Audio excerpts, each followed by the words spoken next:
Hamish, I'm so grateful to have you here to start this because, tonight is the big celebration at Buckingham Palace of the Commonwealth Fashion Exchange. Yes. It's the biggest exchange in history ever done, involving 53 countries. We got them all, artisans and designers working together, opening new trade links. It's been an incredible experience.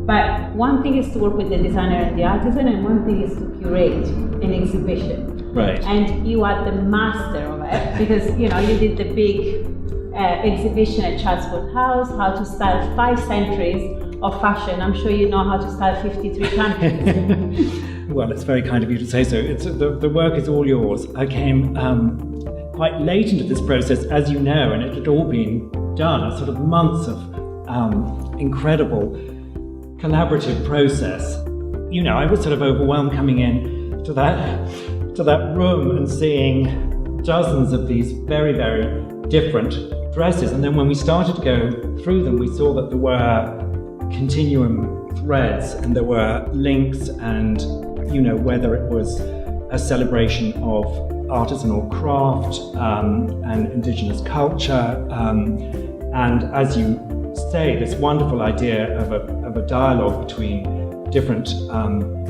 cultures. It's also very exciting actually placing the clothes and realizing that there are all these serendipities. We're now in the music room at Buckingham Palace, and you have those amazing lapis columns, and suddenly all the blues in these pieces just pop. And similarly in the picture gallery, which of course has just a treasury of art, we went for a sort of more monochrome palette, so that the clothes stand out, but the art remains a sort of paramount feature of that. Yeah, because that was part of the conversation also with the rooms and how the clothes, have visibility, but at the same time take, as you say. Yes. Well, I mean, the wonderful thing is that, of course, Nash was a theatre designer, and so you have this amazing sense of theatre that he created with these staterooms, with these extraordinary enfilades that take you from one breathtaking experience to an even more transcendent one.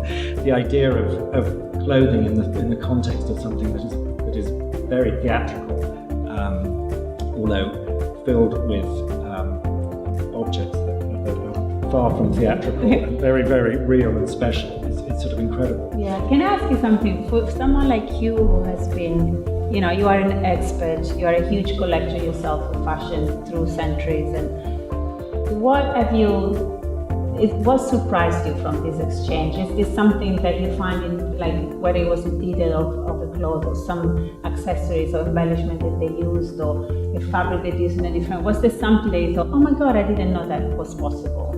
I think when the designers have really looked to indigenous craftsmanship and traditional skills and used them in a modern way. And I think, what's also very powerful is this message that, with all respect, sustainable fashion has historically... It's associated with being really boring and hemp.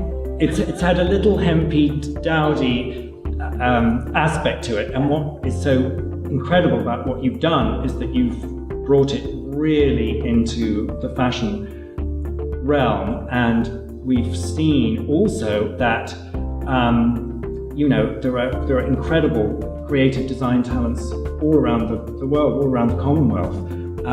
I think that's what's so remarkable, is that so many of these designers, whilst drawing on their own culture and the skills and the handwork and the weaving and the embroidery and the embellishments, in all kinds of very, very different ways, have produced extremely chic, wearable, high fashion clothes that one would have been thrilled to see it on any of the runways during London Fashion Week this weekend. So I agree. Well, it's all about this fashion exchange. Really, is a celebration of what we call the handprint of fashion. Right. People talk about the footprint for environmental, but this is the handprint. It's all the hands of the people. In this case, across 53 countries, working in fashion, and you can really tell from all the details and all the pieces. Thank you for starting it, because I wouldn't have been able to. Someone has to do the job. It's a lot of fun. Could anyone wish for a more inspiring setting? I would have never wished for a more inspiring curator. So Thank you so much. Thank Thank you. you, Amy.